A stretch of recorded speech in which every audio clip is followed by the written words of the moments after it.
Mr. Toastmaster, fellow Toastmasters and guests, I'm probably not alone in always craving a best friend who fully understood me. Someone just like me, who likes the same books I like, the same movies, the same music, the same political candidates. Someone who thinks just like me. But it's been my sad experience that people who think just like me fit into one of two categories. Either one, they are on medication, or two, they need more medication.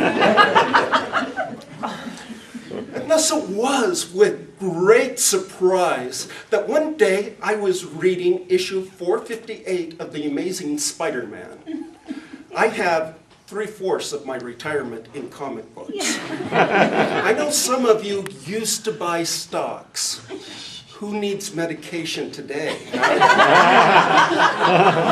Anyway, there in the back was an ad. It said, "Want a best friend? Clone yourself." It was like a light bulb came on. Here was the answer right in The Amazing Spider-Man.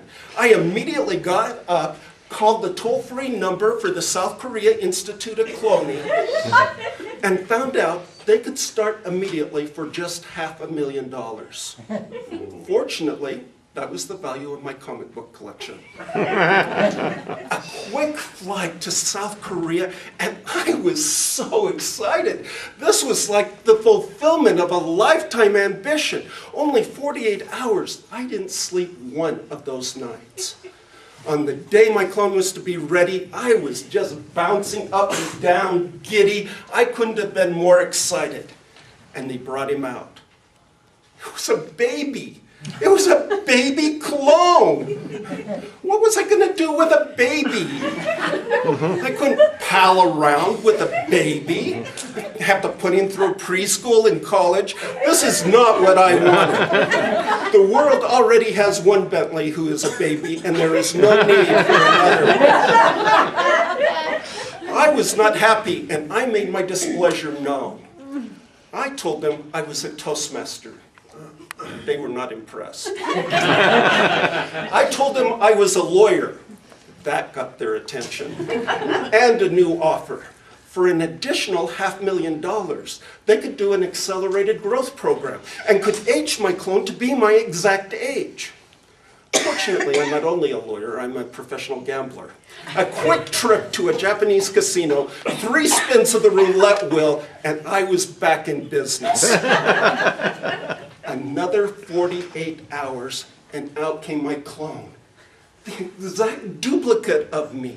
He talked like me. He looked like me. He was going to vote for the same people who never get elected in Utah just like me. I was in heaven. We had great times talking, and I was able to send him off to work in my place. I sent him to those dreadful family reunions in my place. I even sent him to some Toastmaster meetings when I wasn't prepared for my speech. But over time, I noticed a problem. Bob was a bad clone. Something had gone wrong in the accelerated growth program, and he had a terrible case of Tourette's. Whatever you said to him over time, he just responded with the most vile, profane, coarse, obscene stuff. And it got worse. It eventually got to the point where I couldn't send him out in public. We had to spend all of our time alone.